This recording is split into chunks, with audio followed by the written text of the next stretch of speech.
The squirrel was magic!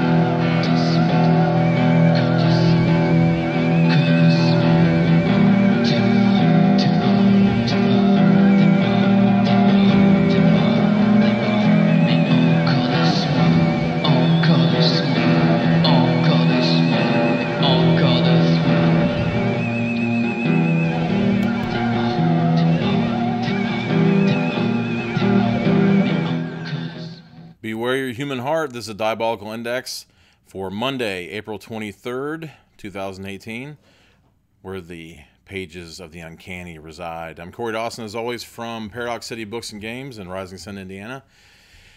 And it's just one of those things. My perfect record has been tarnished. This is my first episode back from my little hiatus. It's been a busy little time. My real job, I guess you could say, has been going through a little bit of a shift. We moved out of this state into another state, so I've been really busy with that and had to take off last time. And this last weekend, I'm just in, actually. It was just last night I got in from the Midwest Action Fest, Logansport, Indiana. And I totally recommend checking out some of the stuff that was there. I recommend The Summoner. It was an awesome, I guess you could say it was like a supernatural action film about a company. I think it's Odin Spectral Solutions or something like that, where there's a guy who gets the call. And I guess, you know, some people might make a lot of Ghostbusters references, but it's so physical that it definitely goes over into the Evil Dead 2 realm. But there was no laughs to be had. It was definitely serious, and there were some feels there. I definitely recommend The Summoner. I hope that he, I think his name's James, the director. I hope that he gets the funding to make it into a full feature. It was a longer short, but check it out, The Summoner. It was wonderful. And also the Theta Girl. Definitely check that out. It's kind of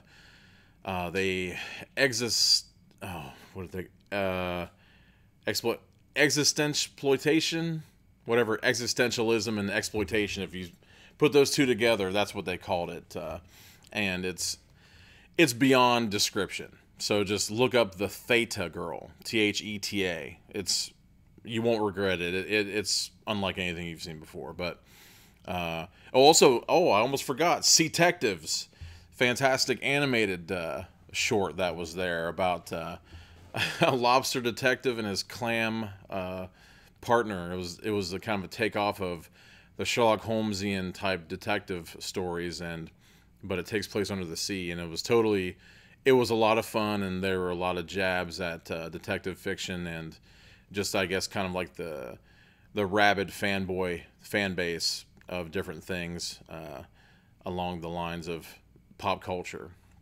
And so I definitely I recommend checking that out. There were so many that I'm sure I'm forgetting, but Midwest Action Fest inaugural, first annual this year, and just coming off the Midwest Horror Fest, the first annual from last year.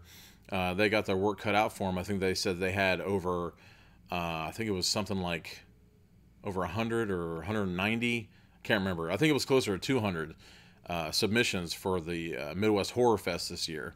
So it's going to be something else. It's going to take place over 3 days in October. So definitely keep your eyes peeled for that. And also, you know, I got Andrew and TJ. As Andrew, as always, and TJ is stepping in to help out if the lights on my somewhat craggy face, somewhat craggy. I don't know. It's been coming through. I had to shave it all the way down so I could have my mashup costume for the costume contest, the Action Fest. I was a mashup of Harvey Keitel and Quato from Total Recall, so I was Harvey Quatel, but I had to shave down a little bit, but it's already growing back. I usually have a 5 o'clock shadow at noon, but that's normal. But if the lighting looks good, it's all TJ. But they're in from the cinematic reality. They're filming that about 20 minutes away from here, so they broke off from that and stole some equipment to well, to bring down to Magic Squirrel and give it a little bit of class. But yeah, so that's one thing I want to mention. Also, Deranged Minds Entertainment. Make sure to go there and check out what they've got going for Inverted, their new feature, which, coming off the heels of Red Eye, they're going to have to do a lot to shock people more than they did with Red Eye. But I have a feeling they might know a thing or two about how to do that. But definitely go to Deranged Minds Entertainment and check out their Indiegogo for their feature. And so tonight, I have some births and deaths in literary history. And probably one of the most famous births in April would have to be the Bard himself, the Bard of Avon, William Shakespeare. And when I was looking up just kind of the researching the births and deaths, I realized that William Shakespeare was born and died in the same month, which, I don't know, it doesn't give a whole lot of credence to him actually having existed. There's a lot of rumors about whether or not William Shakespeare was actually a collection of writers and playwrights and philosophers of the time. Christopher, I can't remember his last name right now, but he wrote Dr. Faustus, and his friend Ben Jonson, kind of a playwright, who they always describe Ben Jonson versus William Shakespeare like you kind of have the mad genius who can do everything in just a flash with no sleep, with boundless energy, and then you have the other more studious, scholarly one who is a little bit slower off the draw and gets forgotten by time, and lasts longer than his predecessor. So that's going to bug me. I can't remember his name now. Anyway, but it kind of, I don't know, it kind of lends a little bit of mystery to the whole story of William Shakespeare, as whether or not he existed. It just seems kind of convenient that it was in the same month on both ends. So that's why I didn't mention in the death category, because I thought it was a little bit more important to mention that he had been born. Another one on that list, who is almost as famous, I'd say, for, it's one of those rare occasions where someone is so famous for one work that their name never really goes away, and their other works are kind of lost to time. And that's Robert Bloch, creator of Psycho and many other fantastic things. He wrote some books on Jack the Ripper and a lot of short stories. He was involved with Alfred Hitchcock Mystery Magazine in a lot of ways.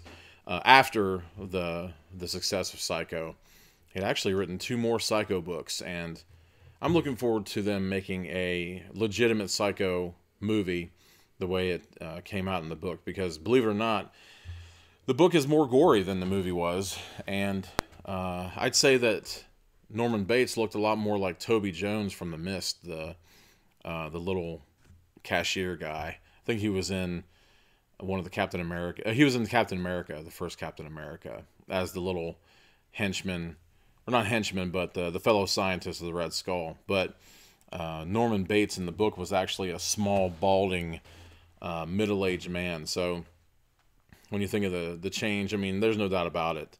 Anthony Perkins made that role his own, and he was actually almost unable to escape it after it ruined his career as an actor. He had actually been groomed to be a leading man. He had been in some romantic movies and dramas and things like that. And then he picked Psycho and became immortal and basically screwed his career up. He was in Murder in the Orient Express, and he was in Catch-22, but I don't think anyone paid as much attention as in Psycho. But Robert Bloch was also a member of the infamous Lovecraft circle, where, Lovecraft was incredibly prolific with his correspondence with a group of writers that kind of hung on his every word, and he would write just voluminous piles of mail to them, answering questions and just kind of flushing out ideas and all those types of things. And Robert Bloch was one of the people he corresponded with.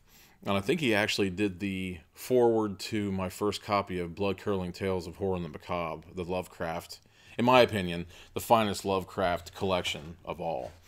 I think I got it when I was like 10 years old, something crazy like that.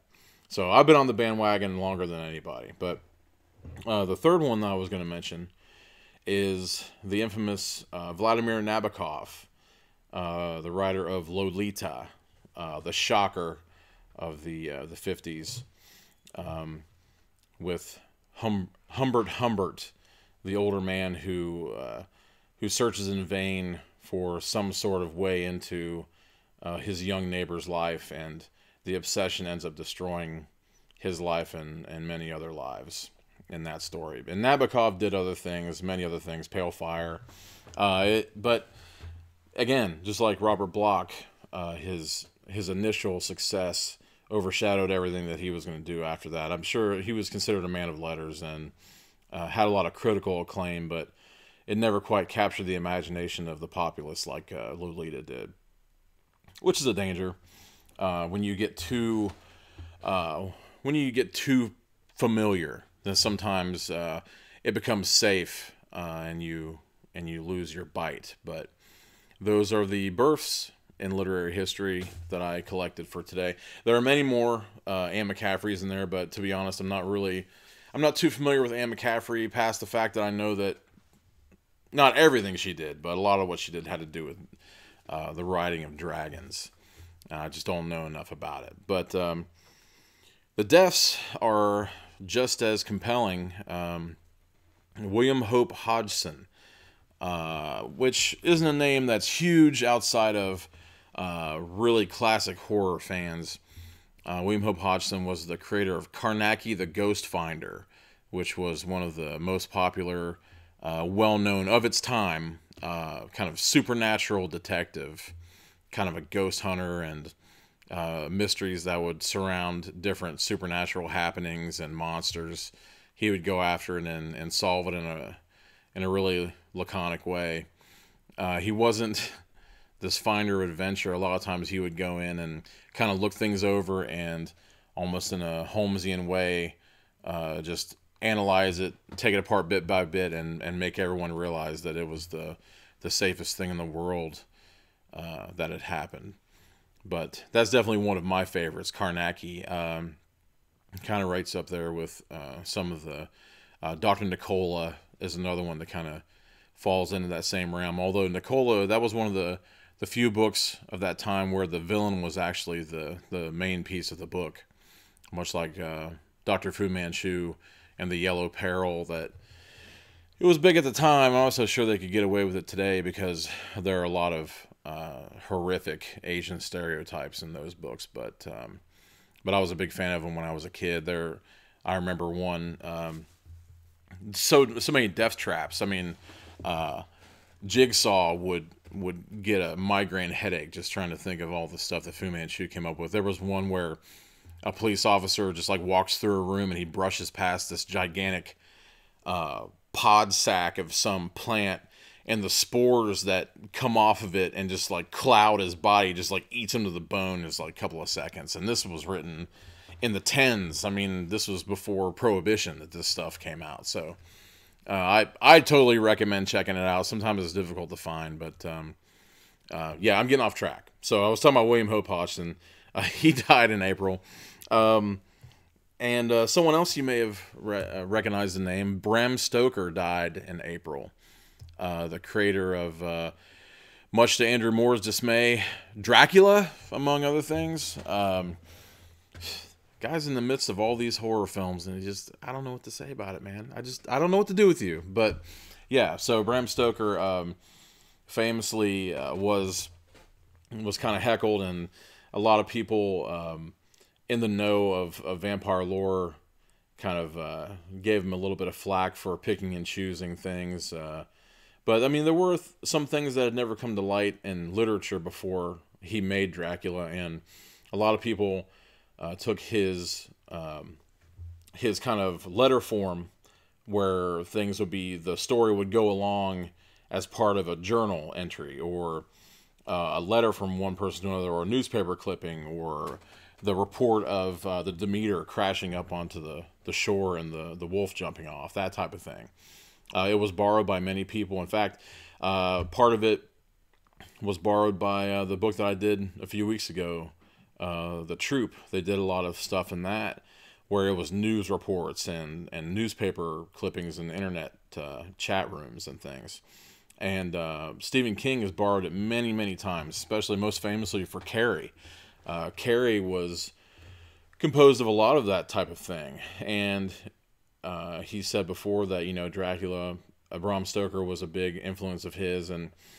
But to say that Stephen King hasn't been influenced by someone, I mean, it's kind of par for the course now.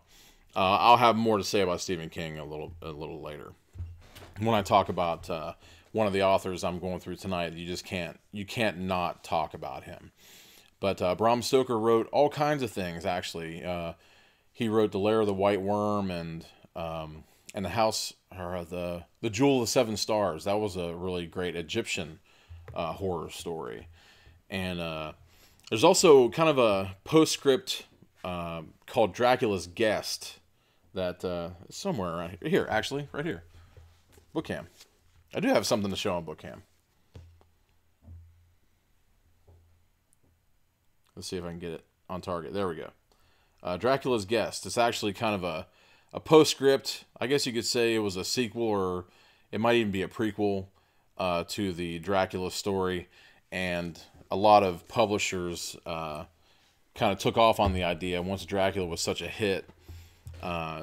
And, you know, I think in some part it had to do with they made many plays of it, and actually Bela Lugosi started his Dracula fame in a play when he was younger and carried on into the film. But Bram Stoker died April. I'm not sure what the year was. I try not to spend too much time on the years, just kind of sum it up to the months. But the final death for April, you may have heard of, the creator of Poor Richard's Almanac, and the rumored, the fabled, the legendary discoverer of electricity. I don't know. I think that it happened way before then. But Benjamin Franklin, there were so many things to say about Benjamin Franklin. True Renaissance man, total polyglot. I mean, he did it all. He did everything. He was a writer and a philosopher and a scientist and a what they call a deductionist of his time, and apparently a Lothario too. I don't know. He was a diplomat, international diplomat. He famously wanted the turkey to be the national bird of America. I think that that's kind of shown up in logic a little more, and even in the past few years, than ever could have had before. If any bird is indicative of the country we live in right now, it would definitely be something that would look up and drown in a rainstorm. But yeah, I mean, there's so many things to say about Benjamin Franklin, but I think that what you could do is read his autobiography. That's a good place to start, or just look at the changes and kind of like the promise that he brought to the early colonial Americans and their culture. But anyway, there you go. The births and deaths for April on the Diabolical Index. As always, I think I go on a little long about those, but it's only because of that I think that I can kind of back off. It's happened again. It seems like the last couple of times that I've chosen the books to talk about, in this case, I've read both of these books before. I thought of one in particular because I never quite got to finish it, but I had read about 3/4 of it, and the other I read straight through the first time I had picked it up, and that was only last year, I believe, when I picked up the second book I'm going to talk about tonight, and I just read it straight through. And what I'm going to do is something I don't normally do, but they're so good, and I think it'll give you an idea of why I may not be saying as much about it as I would, because it's just something that you have to read to believe. But The first one I'm going to talk about tonight is Robert R. McCammon's Gone South.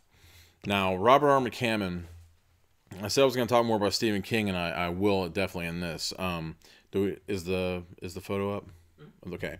So as you can see by the cover page, or the cover of Gone South, even by kind of like the curving font of the lettering for the title, you can see that there was something that they were trying to instill in his books that would kind of put him next. Like if you look at Stephen King's books and Dean Koontz' books, you can see that they do the same thing there, where they use their name and the title to frame a scene in the center of the cover. And it was big for a long time, especially in the 80s, to do that. But in this case, I honestly think that Robert R. McCammon was one of the ones that you expected to be kind of remembered in the same breath as Stephen King and Dean Koontz. And actually, with Dean Koontz, I think, in my opinion, I think that Robert R. McCammon should have totally eclipsed Dean Koontz. And to be honest, in my humble opinion, I think that he eclipsed Stephen King a long time ago. It's one of those things where sometimes when you reach the height as Stephen King has, where people start looking at you, you write something as grisly as Cujo under the influence of multiple drugs and alcohol, drinking out of the mouthwash bottle and, taking lines off of a mirror you got at some fair by throwing a ring across a bottle. He doesn't even remember it. And Robert R. McCammon was writing around the same time and just came out with wonderful stuff. And in the especially the characterizations in some of King's stuff seems so stilted to the point where he wants to make it appear so homey and all-American, but you don't necessarily recognize the people that you're supposed to be, seeing in your everyday lives. Whereas Robert McCammon, I recognized everybody in this book. There's no doubt about it. The lead character, Dan Lambert, the disgruntled Vietnam veteran, and even some of the more outlandish figures. I mean, I worked at a casino. I've seen all types, and I definitely felt a kinship with a lot of them in the book, without so much falderall.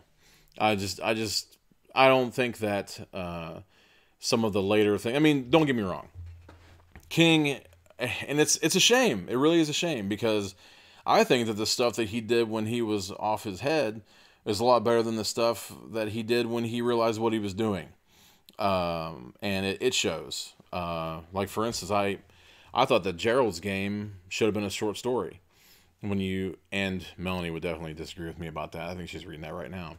But I think that at certain points, you start tacking things on, and once you have the name, then you can just keep going. I mean, I saw his newest book, The Outsider.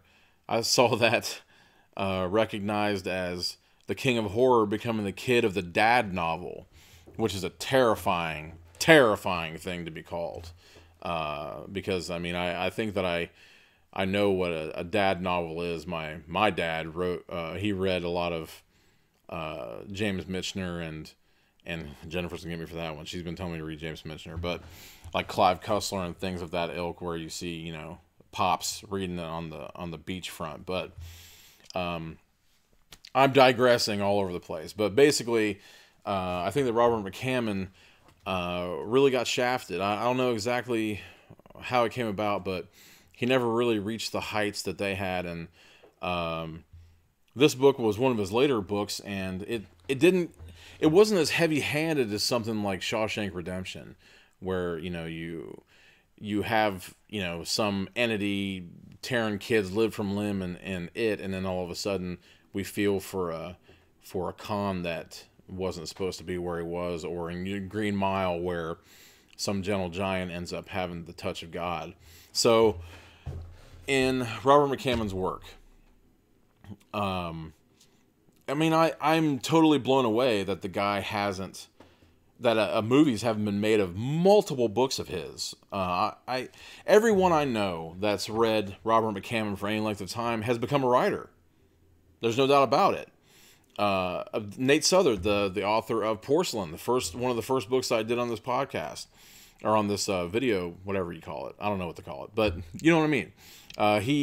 He turned me on to McCammon when we were in school, like even before high school. He was reading Stinger, and he told me about Swan Song, which people who are in the know, they say that it totally smokes The Stand. And there's kind of a question as to whether or not Swan Song was McCammon's answer to The Stand, with the post-apocalyptic type of thing.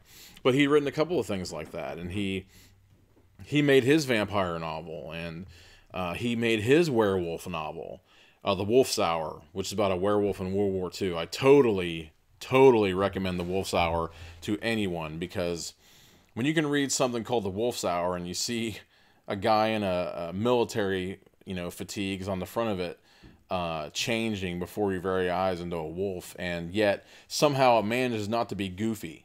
It's a wonderful spy story, and it's got as much adventure and intrigue as you could ever possibly expect from Bourne, and the guy turns into a freaking wolf, for Christ's sake.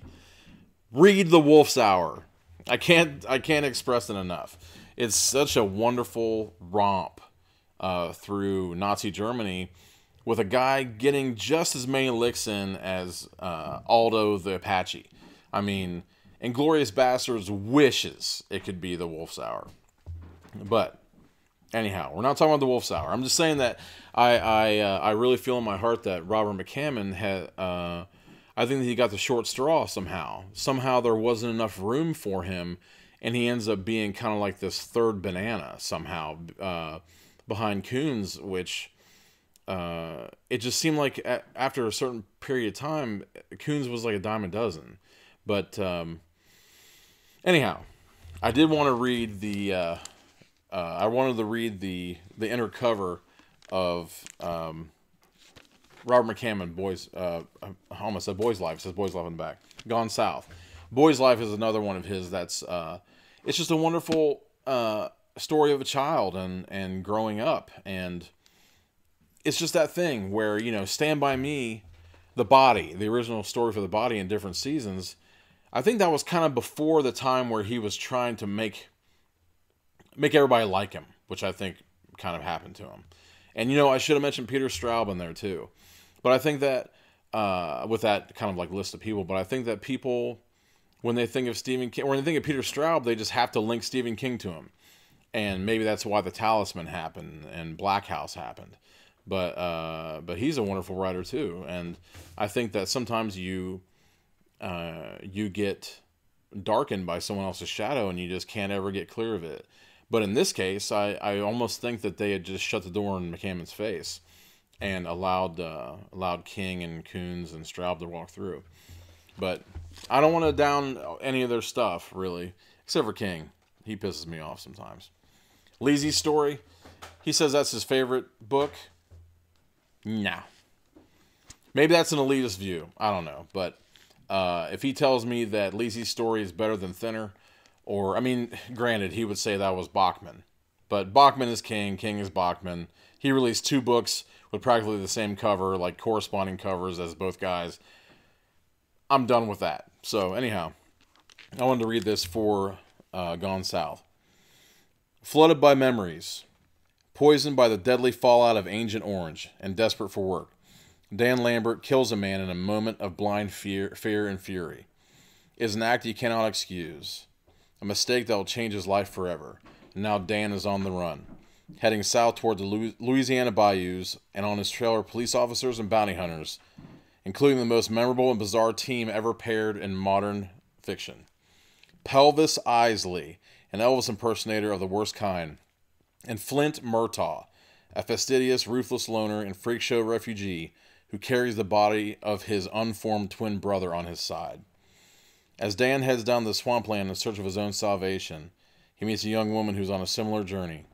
Like Dan, Arden Halliday bears a great burden, a disfiguring purple birthmark that blankets half of her face, wounded by the stares, by the pity and revulsion. She's making her way into the bayous in search of the Bright Girl, a legendary faith healer who rid her of her birthmark and her suffering. Though on separate missions, Arden and Dan come to respect each other's quest for freedom, for the touch of simple kindness in a world grown cruel. Thrown together by circumstance, bound by a loyalty stranger than love. A loyalty stranger than love. I love that.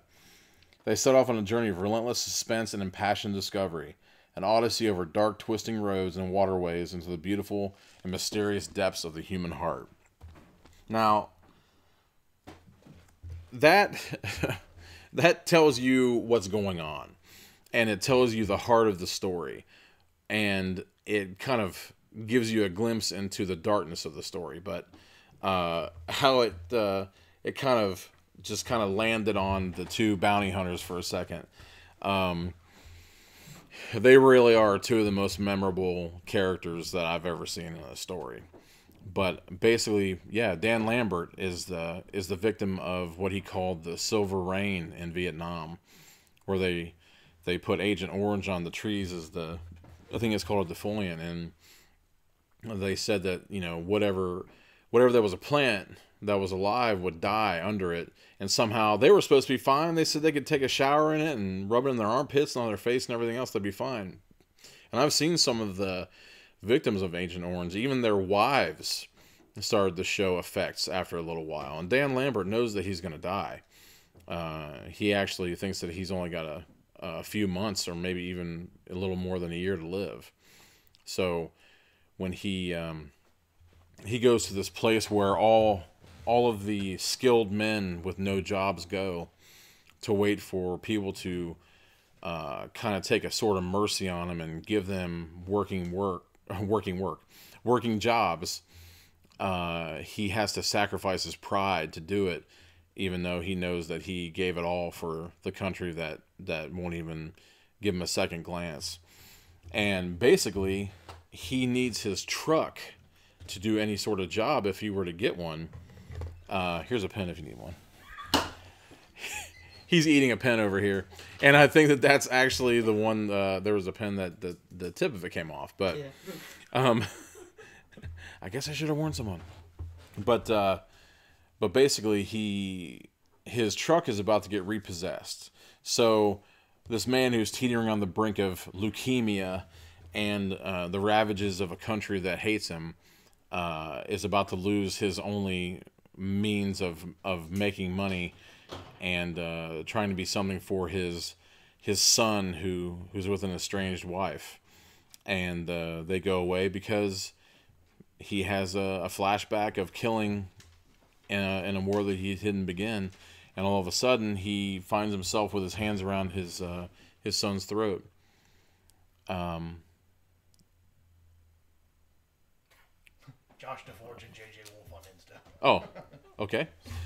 All right, sorry, I had trouble reading it, but yeah, we got some Instagram followers tonight. But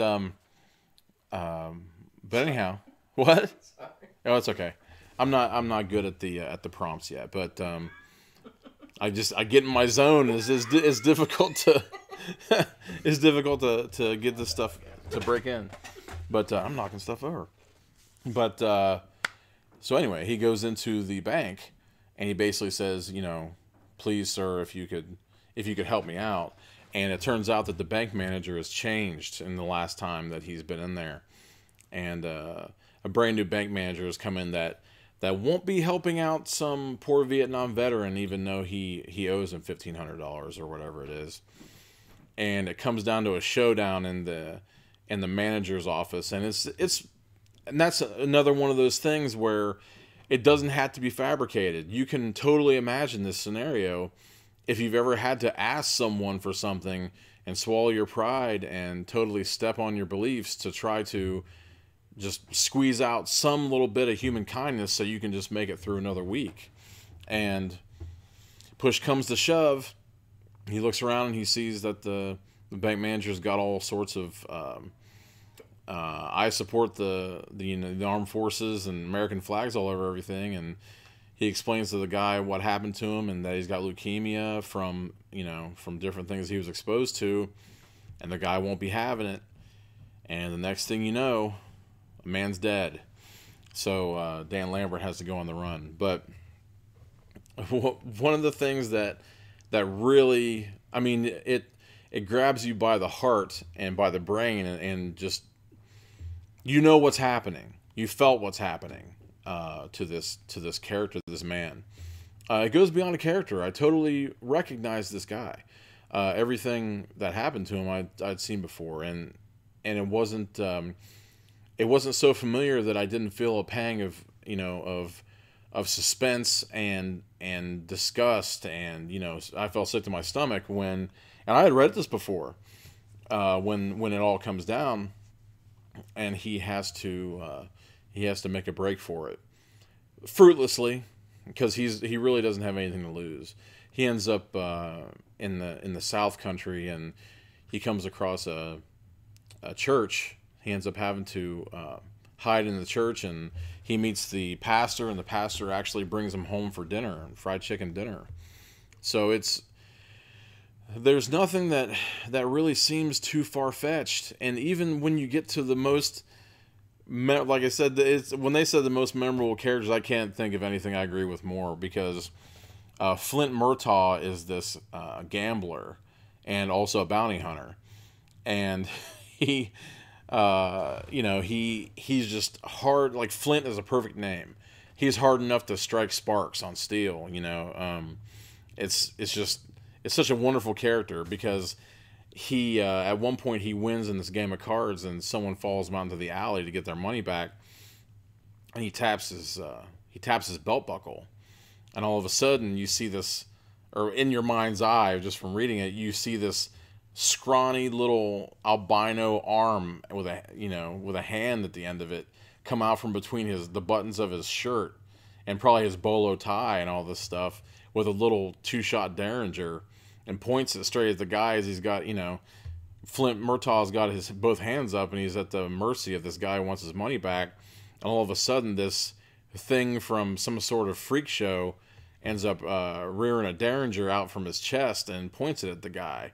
So you find out that he's got a conjoined twin brother named Clint that is kind of half grown into his chest and part of his belly from birth, but he just kind of feeds him Ritz crackers, and he uses them as like this blind during card games. So Clint will like feed him aces and stuff. It's fantastic, especially when you see the story of Dan Lambert.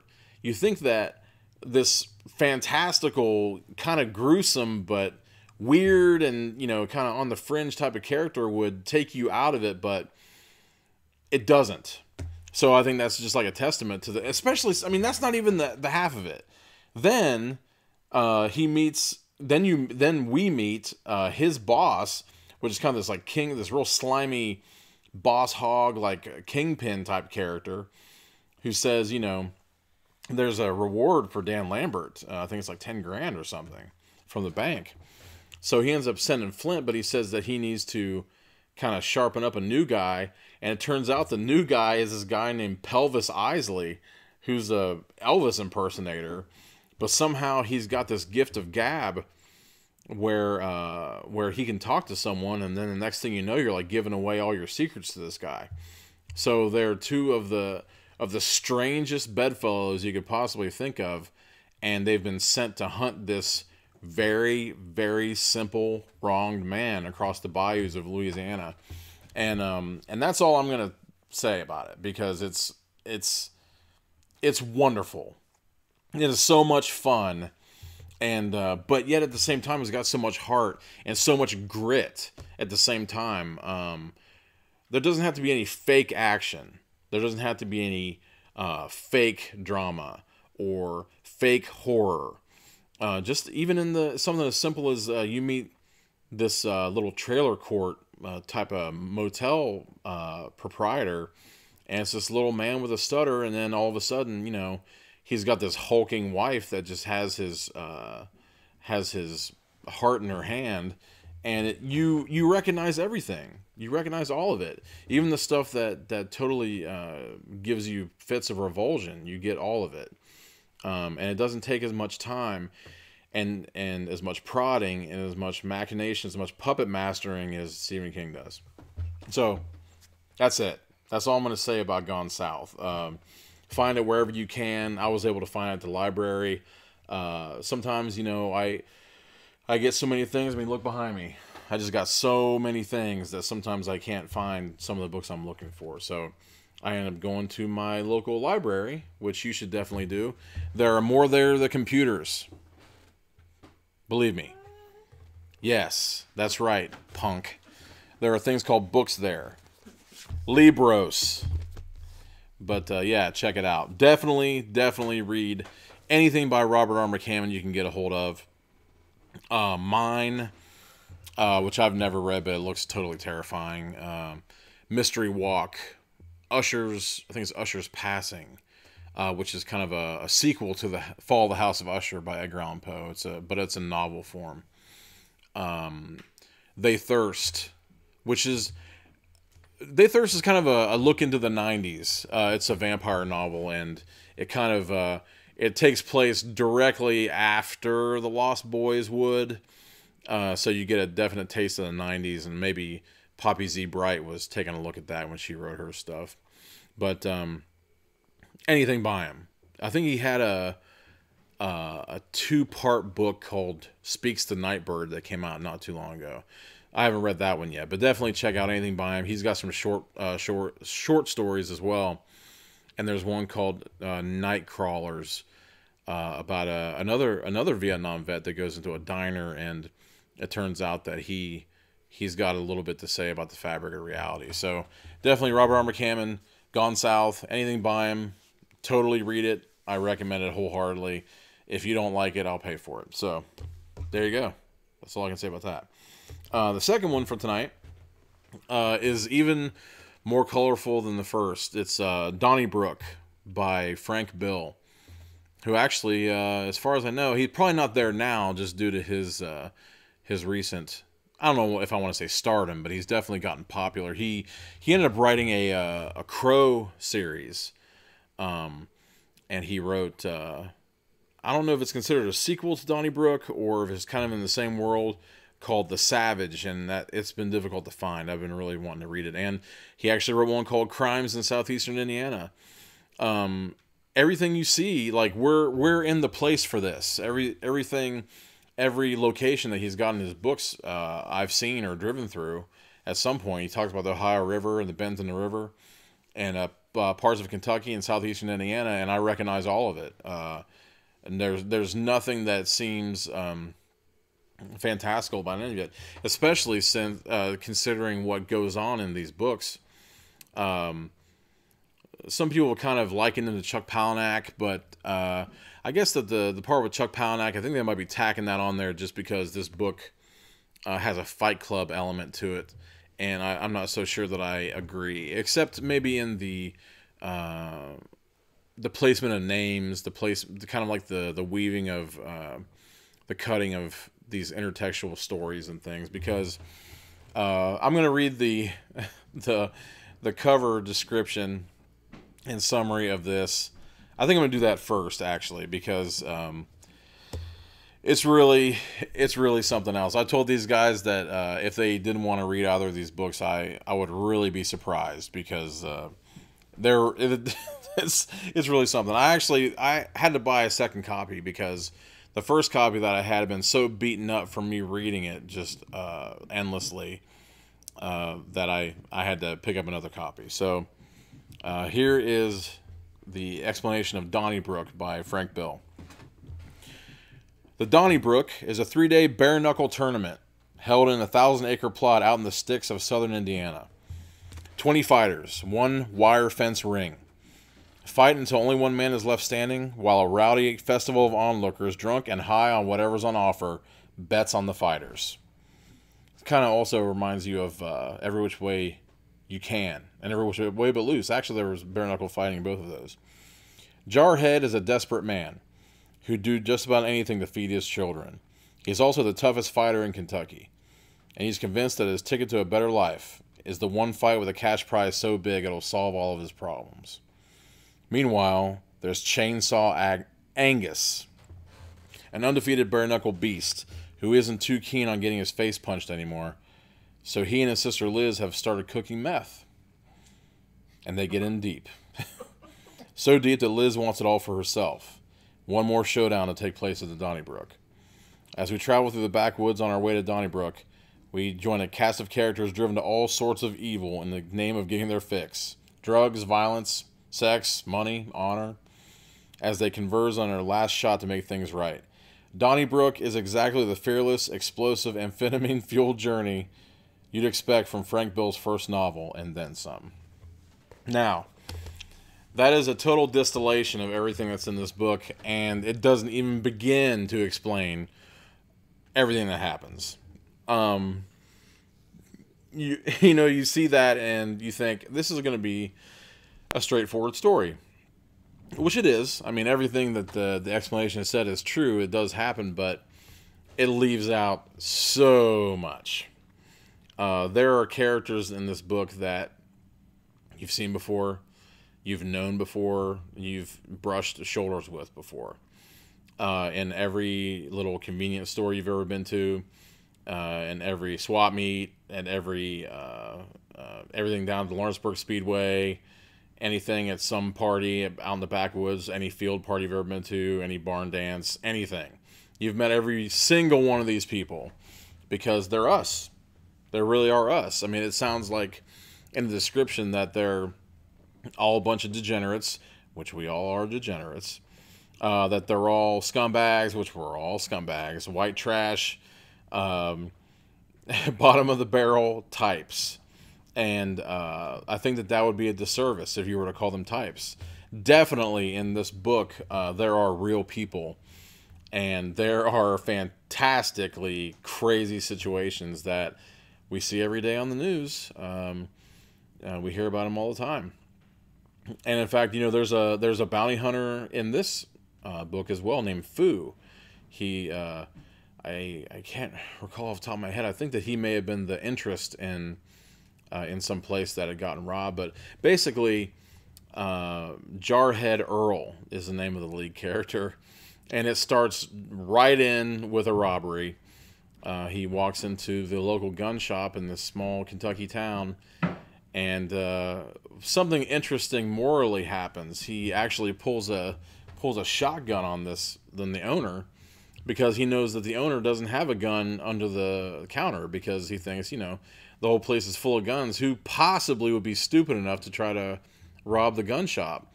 And it turns out that Jarhead Earl is just that stupid, and he needs to feed Zeke, Z-E-E-K, and Caleb, his twin sons. So, but there's also, there's a ulterior motive.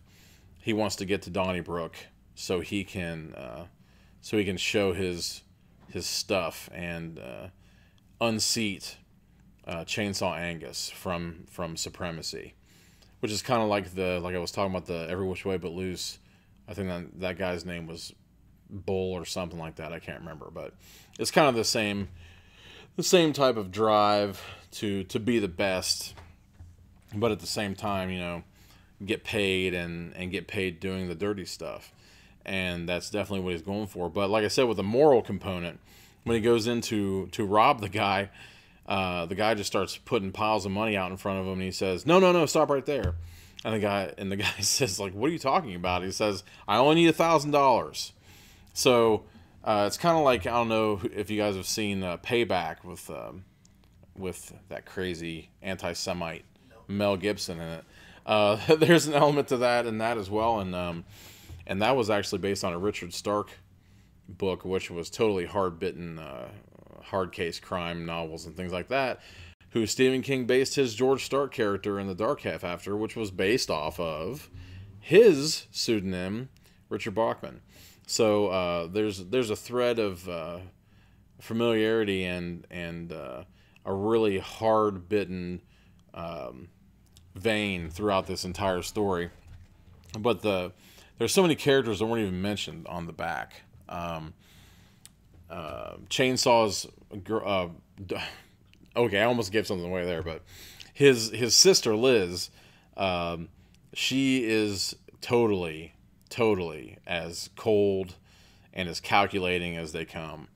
And there are all these side characters, but it sounds like a simple story when you read the back, and when you dive in, you realize that it's a simple story, all right, but only at the end. All of the threads and all of the lives that intertwine to make this insane, explosive ending on this book.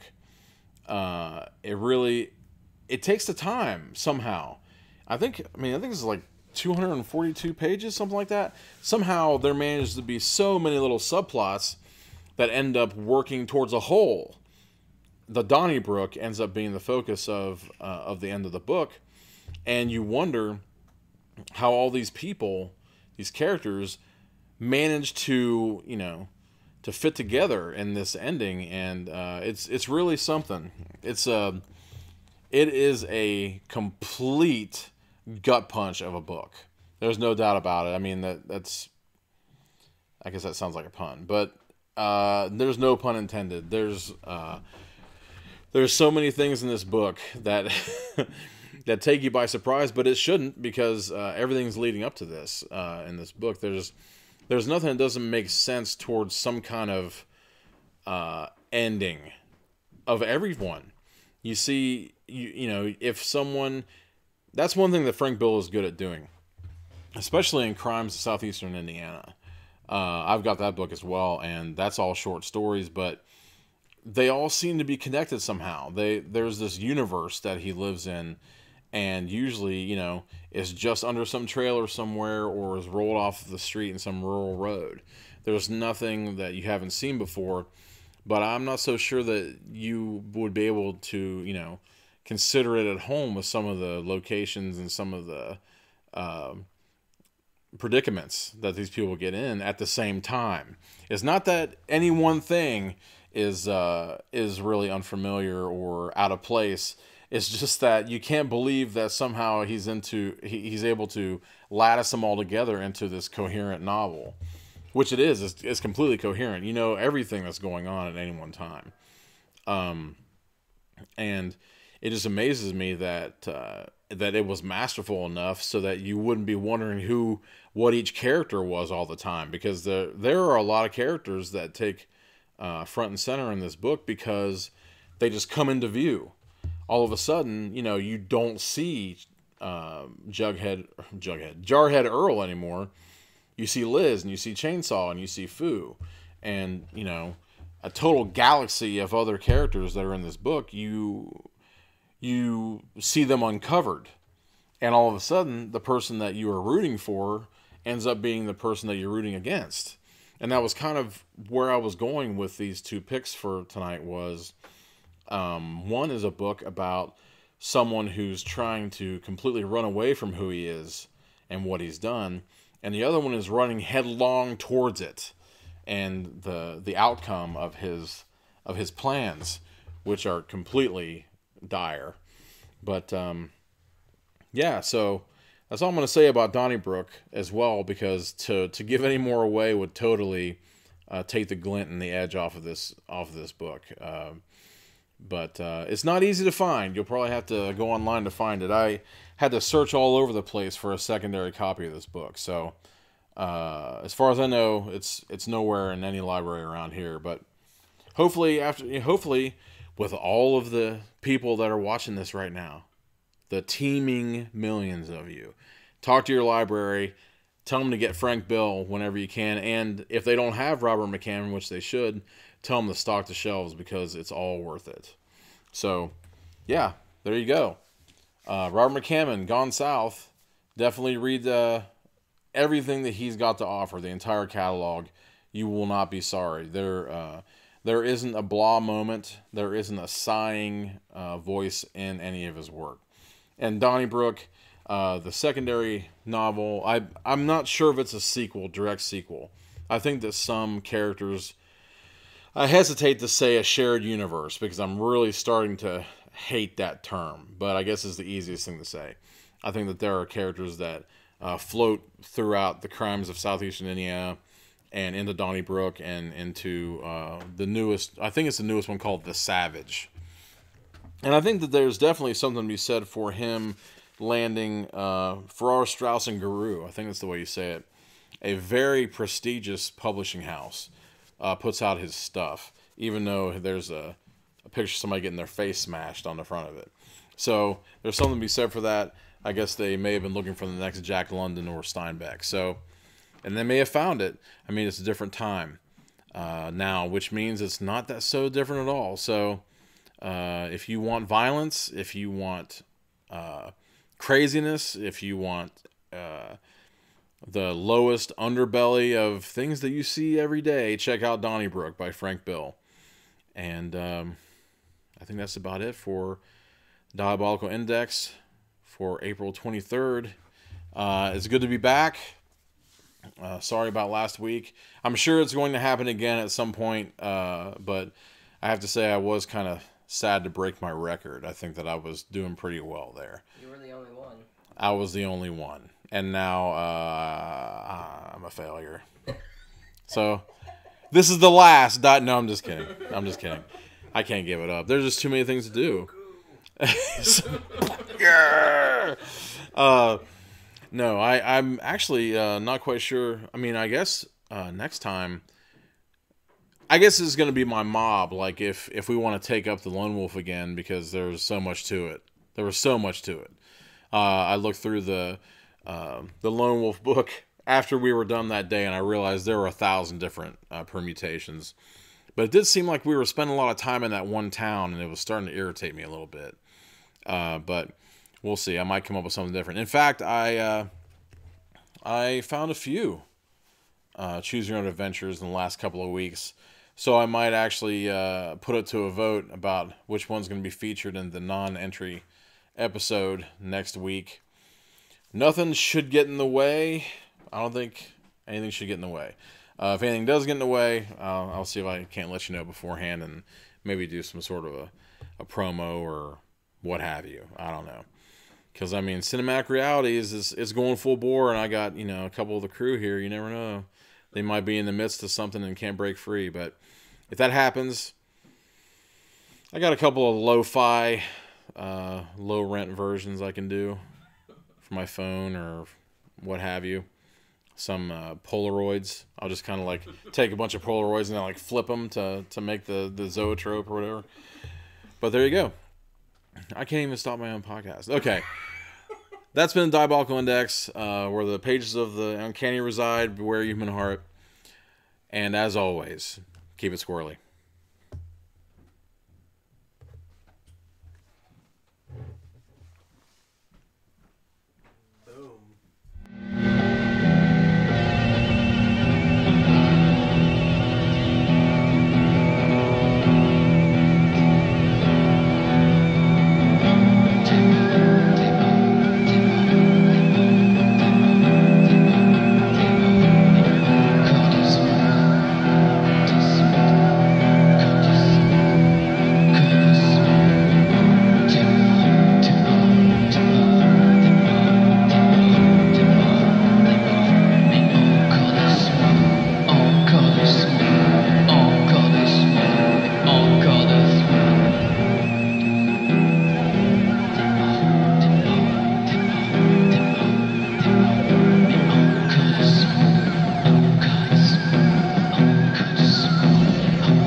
The squirrel was magic!